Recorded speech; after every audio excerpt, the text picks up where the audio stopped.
नमस्कार, मैं आरती राय आप सबका स्वागत करती हूँ आफ़ताब परवेज़ के इस यूट्यूब चैनल माय डियर ज़िंदगी में। दोस्तों, बहुत दिन बाद करीब 2 महीने बाद लोकसभा चुनाव खत्म होने के बाद मैं आपसे एक दोबारा मिल रही हूँ इस वीडियो के माध्यम से। आप सभी जानते हैं कि मेरा परिचय भारतीय राष्ट्रीय कांग्रेस की महिला कार्यकर्ता के तौर पे है और बहुत सारी गतिविधियाँ हो चुकी हैं। चुनाव खत्म हो चुका है, रिजल्ट आ गया है, सरकार नई बन चुकी है और संसद का पहला अधिवेशन जिसे कहते हैं, जिसमें औपचारिक रूप से सारे जो हमारे नए चुने, पुराने चुने गए जो जो पार्लियामेंट्स जो चुने जाते हैं लोकसभा सदस्य, उनका शपथ ग्रहण समारोह भी हो चुका है। यहाँ तक कि पहला सेशन भी हो चुका है। तो इसी क्रम में क्या-क्या हुआ, कितने सारी चीज़ें हुई लोकसभा चुनाव के दौरान, थोड़ी बहुत बातें मैं अपनी पार्टी का और जो मैंडेट हमें मिला है या फिर जो सत्तारूढ़ पार्टी भाजपा को मिला है, उसके बारे में मैं बात करूँगी। अभी आप सब जानते हैं कि अभी जो मुद्दा चल रहा है वो नीट का चल रहा है और इसी बीच में हमारी पार्टी ने एक 10 साल बाद कहते हैं हमें समर्थन जनता का पूर्ण रूप से जैसे फुल बहुमत की सरकार तो हम नहीं बना पाया। इंडिया गठबंधन 233-34 पे ही रुक गया और उधर एनडीए जो है उसको आपको मालूम है कि भाजपा व्यक्तिगत जो है वो तो केवल 240 पर रही, जिसे बीजेपी, लेकिन और उसकी जो छोटी-मोटी क्षेत्रीय पार्टी थी वो मिला के वो कुल जो है वो चली गई तकरीबन 290-91 पे। तो मूलतः है कि उनकी सरकार बनेगी और उन्होंने बनाया लोकतंत्र में। लेकिन जब ये रिज़ल्ट आ रहा था, मैं 4 जून की बात करूँगी, आज से ठीक 1 महीना पहले, आज जुलाई है और 4 जून के दिन आज से 1 महीना पहले जब ये रिज़ल्ट आया था, तो हम लोग सभी भारतवर्ष के 2 रिज़ल्ट गए थे। उसी दिन एक चीज़ और हुआ था, नीट का भी रिज़ल्ट आया। तो मैं इस विषय में बात करूँगी थोड़ा बाद में, पहले मैं लोकसभा में के चुनाव में जो रिज़ल्ट आया, मैं उसके ऊपर बात करना चाहूँगी। तो वो जब रिज़ल्ट आया, तो सबसे तो पहले सारे जो 1 जून को जो एग्ज़िट पोल आए थे, जिसे कहते हैं ना कि एक देखा जाए तो वो भी एक तरह का भ्रष्टाचार है और मुझे लगता है कि उनको वो सब काम नहीं करना चाहिए। भारतवर्ष के जैसे देशों में तो उसके ऊपर कुछ सोचना चाहिए, सरकार को बैन लगाना चाहिए। लेकिन जो भी हो, उसको देख के जो हमारे गृह मंत्री उस समय तत्काल भी वही है, प्रधानमंत्री ने जो कहा था कि आप सब शेयर मार्केट में लगाओ और कितने लोगों का पैसा डूब गया 4 जून के बाद, ये सबको मालूम है। लेकिन जो मैंडेट देश की जनता ने हमें दिया, मैं एग्जिट पोल की बात नहीं करूंगी, वो तो 350, 400, 300 से नीचे तो कोई भी एग्जिट पोल ने नहीं दिया था भाजपा को, सब 350-400 में थे। लेकिन हमारा जो प्रदर्शन हुआ, इंडिया गठबंधन का जो हुआ, चूंकि मेरा संबंध जो है वो भारतीय राष्ट्रीय महिला कांग्रेस के कार्यकर्ता के तौर पे है, तो मैं अपनी यहाँ बात ये करना चाहूंगी कि मुझे जो है हमारे पार्टी को 98 आया, 99 टोटल जो सीटें हैं पूरे भारतवर्ष में, 99 हमें सीट आया। और अभी जो है बाद में 3 निर्दलीय ने हमें समर्थन किया, तो हम कुल मिला के हम 102 पे पहुंच गए हैं, 102-3 पे पहुंच गए हैं, ये हमारा है। और उसमें बाकी जो है टीएमसी है, उसके बाद सपा है जिसको 37 मिला, टीएमसी को 29 मिला, एआईडीएमके है, डीएमके है, सॉरी एआईडीएमके नहीं है, वो उनमें है, एनडीए में। तो इस तरह की जो भी हमें मैंडेट मिला उस दिन मैं सभी लोगों ने आज भी लिखते हैं और कहते हैं और देखा भी जाता है, संसद का पहला सत्र के दौरान भी देखा गया कि भले ही भाजपा यह मैच जीत गई हो, लोकतंत्र में उन्होंने सरकार तीसरी बार बना ली हो, लेकिन जो वो दावा करते थे, भारत की जनता ने उन्हें एक आईना दिखाने का काम किया है। हमारे पार्टी का प्रदर्शन, ऑफकोर्स हमें जीतना चाहिए था। अगर हम 30-40 सीटें और जीत जाते, 20 सीटें भी जीत जाते, और तो मतलब मामला कुछ और होता। और चूंकि मैं बिहार से ताल्लुक़ रखती हूँ, तो मैं बिहार के बारे में बात करूँगी कि इंडिया गठबंधन ने जितना अच्छा महाराष्ट्र में किया, बंगाल में किया और उसके बाद यूपी में तो एक लहर सी थी। किसी पत्रकार ने और किसी चुनाव विशेषज्ञ ने कुछ लोगों को छोड़ के, जैसे योगेंद्र यादव जैसे विशेषज्ञ को छोड़ के किसी ने ऐसा नहीं कहा था कि ऐसा यूपी में होने जा रहा है, लेकिन हुआ। मैं ऐसा कह सकती हूँ कि उसका थोड़ा भी, चूंकि बिहार में केवल भाजपा को हमने 10 सीटों का डेंट किया, अगर थोड़ा सा हम और देते, 5-6 सीट देते और निकाल लेते, तो बहुत मुश्किल होता इस सरकार को सत्ता में आने के लिए। तो जो भी हमें मिला उस दिन, मैं कह सकती हूँ, और भारतवर्ष के लोग आज भी वो चीज़ फीलिंग रहता है कि भले ही भाजपा सरकार बना ली हो, लेकिन कहते हैं कि भाजपा जीत कर भी यह मैच हार गई है और हम हार कर भी यह मैच जीत गए हैं। नंबर हमारे पास नहीं है तो ऑफ कोर्स हम विपक्ष में बैठेंगे। हमारे दल लोकसभा में नेता प्रतिपक्ष जो है हमारे सबसे सर्वमान सर्वप्रिय हमारे नेता राहुल गांधी बने हैं, और जिन्होंने पहला स्पीच, जिसे कहते हैं ना नेता प्रतिपक्ष के तौर पे जो मेडल स्पीच उन्होंने दिया सांसद में, वो काबिले तारीफ था। एक तरफ मोदी जी का भाषण हम देखें और दूसरी तरफ हमारे नेता प्रतिपक्ष का, तो सभी लोग कहते हैं कि राहुल का भाषण ऐतिहासिक था। हमने उनके उस नस्ल पे हाथ रखा जिसकी वो राजनीति करते हैं। हिंदू मैं हूँ, सभी लोग जानते हैं, मुझे गर्व है कि मैं हिंदू हूँ, लेकिन भाजपा के हिंदुत्व और बाकी भारतवर्ष के हिंदुत्व में कमी है। मेरा हिंदू है, मैं हिंदू हूँ, मैं सभी धर्म का सम्मान से बात करती हूँ, हिंसा की बात नहीं करते हैं। हमारे नज़र में भारत के संविधान के अनुसार हिंदू, मुस्लिम, सिख, ईसाई, जैन, पारसी, बौद्ध सब समान है। इसी बात को हमारे नेता प्रतिपक्ष ने जोरदार तरीके से संसद में रखा। यही नहीं, जो वर्तमान मुद्दे हैं, सरकार भले बन ले, लेकिन अग्निवीर जैसी योजनाओं का विरोध हम करते रहेंगे। नीट में जैसी धांधली हुई, सोचिए भारतवर्ष की जनता, सोचिए क्लास 1 सर्विस कही जाती है, NEET, CLAT, UPSC, PCS, CDS, NDA, ये सब क्लास 1 सर्विसेज हैं। इसके भी एग्जाम को इस मोदी सरकार ने निष्पक्ष नहीं रखा। कभी इन सब एग्जामों पे हम सुनते थे पुलिस में हो गया, कोई क्लर्क में कर लिया, चपरासी में धांधली हुआ करती थी पिछले की सरकारों में, लेकिन क्लास 1 सर्विस को कभी भी हमने ऐसा नहीं सुना था। लेकिन सोचिए, यहाँ तक कि पहले ये जो एनटीए नहीं था, नेशनल टेस्टिंग एजेंसी एग्जाम नहीं लिया करती थी, पहले सीबीएसई ये एग्जाम लिया करता था, और सीबीएसई के समय में कभी भी इस तरह की धांधली हमें देखने या सुनने को नहीं मिला। लेकिन ना जाने इस सरकार ने या जो है, और इस रिजल्ट आना था 14 जून को, और रिजल्ट आ गया जब 4 जून को, जब पूरा भारतवर्ष लोकसभा के चुनाव का इंतजार कर रहा था, देख रहा था, क्योंकि वो भी किसी वर्ल्ड कप से कम नहीं था। अभी भारतीय टीम ने हाल ही में T20 वर्ल्ड कप जीता है, तो उसकी भी मैं बधाई आप सब भारतवासी को देना चाहूँगी। मूलतः चूंकि ये मैं राजनीति बात करती हूँ, तो मैं अपने ही बात करूँगी कि क्या क्या मुद्दे अभी जो हैं, जो हमारे समाज में, हमारे सोसाइटी में विद्यमान है। ऐसा नहीं है कि वो चले गए हैं। जैसे युवाओं के लिए अग्निवीर योजना सबसे घातक योजना है। शायद यही कारण है कि थोड़ा बहुत हमने बहुत अच्छा प्रदर्शन किया है। अग्निवीर को हम खत्म करेंगे। आपको मालूम है, मोशन ऑफ थैंक्स, जो राष्ट्रपति के अभिभाषण के धन्यवाद प्रस्ताव पे बोलते हुए न केवल हमारे नेता प्रतिपक्ष माननीय राहुल गांधी ने इसका पुरजोर विरोध किया, बल्कि एक और पार्टी है जिसे समाजवादी पार्टी के प्रमुख अखिलेश यादव ने भी कहा कि यदि हम जब सत्ता में आएंगे, उन्होंने कहा इस बात को, मैं मुख्य रूप से इस बात को रेखांकित करना चाहूँगी कि उन्होंने कहा कि मैं मिलिट्री स्कूल से पढ़ा हूँ। चूँकि हम सब जानते हैं उनके पापा रक्षा मंत्री थे और उन्हें मिलिट्री स्कूल में पढ़ने का सौभाग्य प्राप्त है। मिलिट्री स्कूल जो है, सैनिक स्कूल है, ये सब हमारे द्वारा खाली की गई संस्था है। आज मैं कांग्रेस का बखान नहीं करूँगी, कांग्रेस ने देश में क्या क्या किया। राष्ट्रपति के अभिवादन प्रस्ताव पे बोलते हुए नेता प्रतिपक्ष के अलावा जो एक शख्सियत, जो हमारे पास सबसे बड़ी पार्टी है 37 सांसद के साथ, वो है समाजवादी पार्टी, और उनके प्रमुख अखिलेश यादव ने कहा कि मैं मिलिट्री स्कूल में पढ़ा हूँ और मैं मेरे बहुत सारे सैनिक दोस्त हैं, उनके सीनियर, उनके जूनियर, जो आर्म फोर्सेस में हैं, आइदर एयरफोर्स, नेवी, आर्मी। उन्होंने कहा कि किससे भले वो सेना के लोग इस पे आके ना बात करें अच्छे से, लेकिन सामने नहीं आए। सेना में कार्यरत करने वाले तो किसी भी मतलब मैं दावे के साथ करती हूँ कि कोई भी माइकल लाल ऐसा नहीं है जो सरकार में रहते हुए इस योजना का पुरजोर तरह से विरोध करे।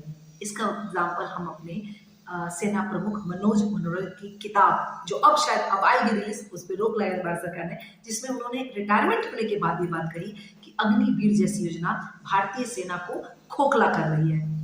मुझे आशा ही नहीं बल्कि उम्मीद है कि हमारे राज्य से एक प्रमुख पार्टी जो कि इस सरकार को, वो अगर वो ना हो तो ये सरकार नहीं बन पाएगी, जेडीयू समर्थन कर रही है, और उसके जो उपाध्यक्ष हैं केसी त्यागी जी ने भी कहा है कि हम अग्निवीर की योजनाओं के बारे में एक बार फिर से सरकार को बोलेंगे कि इस पे वो कुछ विचार विमर्श करें। मुझे आशा ही नहीं बल्कि पूर्ण विश्वास है कि इसमें जो हमारी पार्टी का स्टैंड है उसके साथ उनकी एक और सहयोगी पार्टी टीडीपी भी चलेगी, और देखते हैं अग्निवीर पे क्या होता है। तो हमारे नेता ने, मैं ये कहना चाहती हूँ कि देश के प्रधानमंत्री ने राष्ट्रपति के अभिभाषण प्रस्ताव पे क्या उन्हें बोलना चाहिए था और उन्हें क्या बोला। हमारे नेता द्वारा उठाई गई किसी भी बात का उन्होंने जवाब नहीं दिया। जैसे अग्निवीर पे कुछ नहीं, उन्होंने कहा कि बहुत अच्छी योजनाएं हैं, सरकार को आर्म फोर्सेस को मॉडिफिकेशन करने की व्यवस्था है।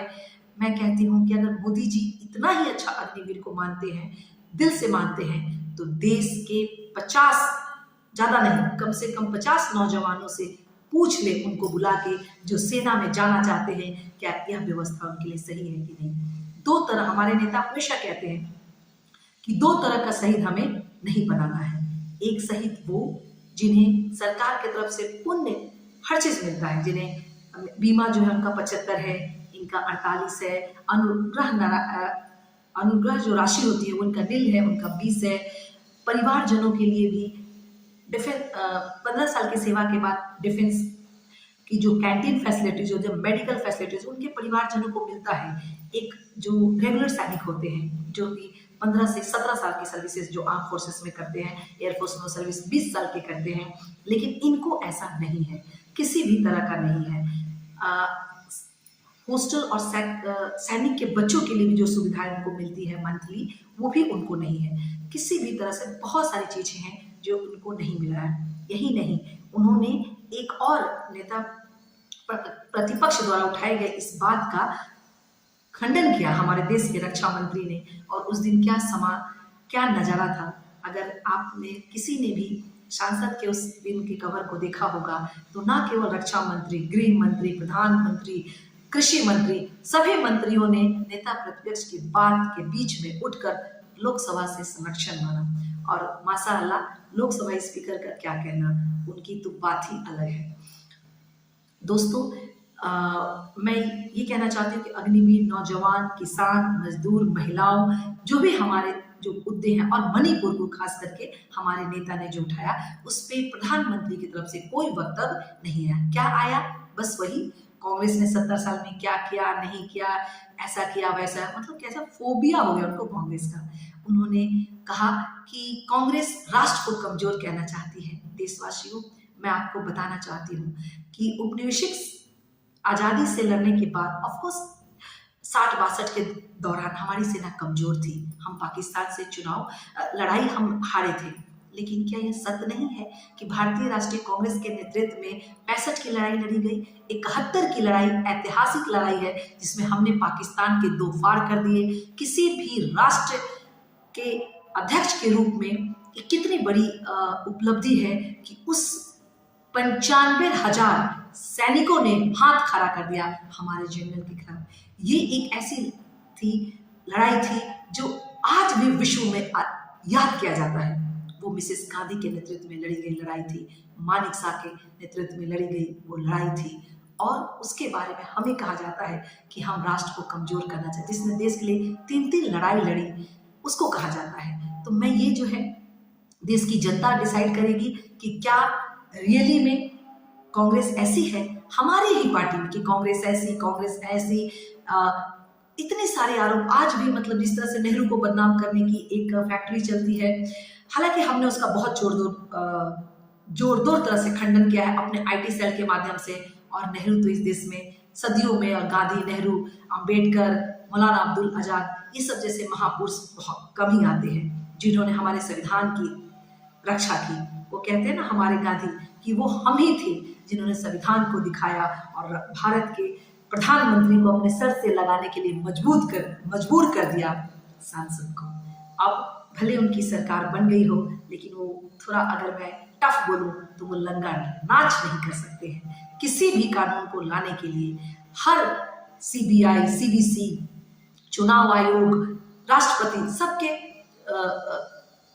उच्च न्यायाधीश, सबके चुनाव में नेता प्रतिपक्ष, जो 10 साल बाद ये पद हमें मिला है, और उसकी गूंज उस दिन नेता प्रतिपक्ष जिन्होंने अपना पहला स्पीच दिया उसमें ही पता चल गया कि हाँ ऐसा होता है, होना चाहिए, जो आम लोगों की आवाज़ की बात करी। तो मैं ये कहना चाहूँगी कि ना केवल हम भारतीय राष्ट्रीय कांग्रेस ने जो बातें उठाई उसकी उन्होंने जवाब दी, बल्कि और भी जैसे सपा के प्रमुख अखिलेश यादव ने जो बात कही कि यदि हम सत्ता में आएंगे तो हम अग्निवीर को खत्म करेंगे। उन्होंने कहा कि मेरे जो साथी लोग हैं वो आगे पीछे कोई भी इसका समर्थन नहीं करते, भले वो कैमरे के सामने ना बोले लेकिन अकेले में बोलते हैं कि व्यवस्था अच्छी नहीं है। उन्होंने एक बात और कही कि सबसे बड़े पार्टी यूपी में एक तरह से बाहर था इंडिया गठबंधन का, 37 सीट अकेले उनका और गठबंधन में 43 जीतने के बाद उन्होंने कहा कि अगर मैं उनकी इस बात को मुख्य रूप से मैं जोरदार तरीके से इस बात को कहना चाहूंगी दोस्तों आप सबके सामने कि अगर मैंने 43 जीता, अगर मैं 80 में से 80 जीत जाता, तो भी उन्होंने कहा कि ना मुझे ईवीएम पे कल भरोसा था, ना आज भरोसा है, ना आगे होगा, और इंडिया गठबंधन की सरकार बनी तो हम इसको बदलेंगे पुरजोर तरीके से। उस समय नेता प्रतिपक्ष ने भी इसके पुरजोर समर्थन करते हुए ताली बजाने का काम किया।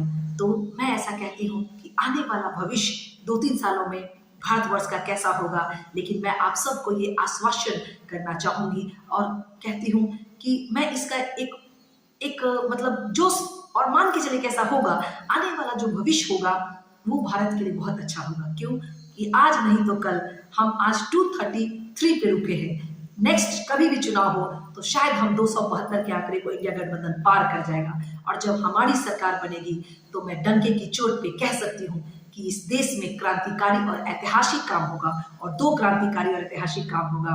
ईवीएम को हम खत्म करेंगे, ऐसा नहीं है कि हमें उसमें शक और शुबा है, वो है उसकी निष्पक्षता पे भारतवासियों को डाउट है, वो हम खत्म करेंगे। अग्निवीर जैसी घातक व्यवस्था जो कि हमारे देश में भारतवर्ष में नौजवानों के जवानी को बर्बाद करने वाली व्यवस्था को खत्म करेंगे। इसके अलावा हमारा मैनिफेस्टो कहते हैं क्रांतिकारी है। मैं अपने मैनिफेस्टो के बारे में बात करना चाहूंगी कि मोहम्मद इकबाल की एक लाइन है कि कुछ बात है कि मस्ती मिटती नहीं हमारी, सदियों रहा है दौर दुश्मन जमाना हमारा। मैनिफेस्टो जब बनाने की बात थी तो हमारे भारतीय राष्ट्रीय कांग्रेस पोर्टल बना था जिसमें देश के हर एक आम आदमी कैसा हो भारतीय राष्ट्रीय कांग्रेस का घोषणा पत्र और जो हमने भारत जोड़ो यात्रा और भारत जोड़ो न्याय यात्रा के दौरान में पाया था कि कैसा हो, उसको हम लेके बनाया। मैं भी अपनी बहुत सारी बातें मैंने 10-20 पॉइंट लिखा था, लेकिन जब हमारा घोषणा पत्र आया तो वो हमारी सोच से भी बड़ी ऐतिहासिक घोषणा पत्र आया। दोस्तों अगर हम सत्ता में आते तो अग्निवीर को खत्म करते, 30 लाख सरकारी नौकरियां का फॉर्म निकालते जिसमें 50% महिलाओं को देते, 15 लाख। ऐसी हमारी बहुत ऐतिहासिक गरीबी रेखा से नीचे बीपीएल एपीएल में आने वाली महिलाओं को 8,500 देते। ये सारी व्यवस्था तो हम नहीं कर पाए, लेकिन हम आपकी विपक्ष की आवाज मजबूत हुई है और उसका लड़ाई नीट से ही देख लीजिए, हमने नीट के रिजल्ट को देख के ही हमने संसद से लेकर सड़क तक उसकी लड़ाई शुरू कर दी है और हम आगे भी ऐसा करेंगे। तो बहुत दिनों के बाद मैं आप सबसे मिली हूँ, मुझे अपनी पार्टी का कुछ बात आपके साथ रखना था, वो मैंने रखा। मुझे आशा ही नहीं बल्कि पूर्ण विश्वास है कि ऐसे ही आगामी 1 साल बाद बिहार विधानसभा का चुनाव होना है। सांगठनिक स्तर पे हमारी मीटिंगें होती रहती है, वहाँ पे एक चुनाव संयोजक समिति का हमने गठन किया है, बूथ लेवल पे अपनी पार्टी को मजबूत करने का हमने काम किया है। लेकिन जो भी आपने हमें समर्थन दिया उसके लिए हम आप सबको मैं धन्यवाद करना चाहूँगी। बस एक बात और याद रखिएगा कि अभी जब कभी ऐसा हो, मुझे नहीं लगता कि 5 साल चल पाए बैसाखी पे सरकार, अगर ऐसा हो तो एक बार और स्पष्ट रूप से हमारी पार्टी को चुनिएगा। आप सबको मालूम है, इन्हीं शब्दों के साथ मैं अपनी बात को खत्म करती हूँ। धन्यवाद।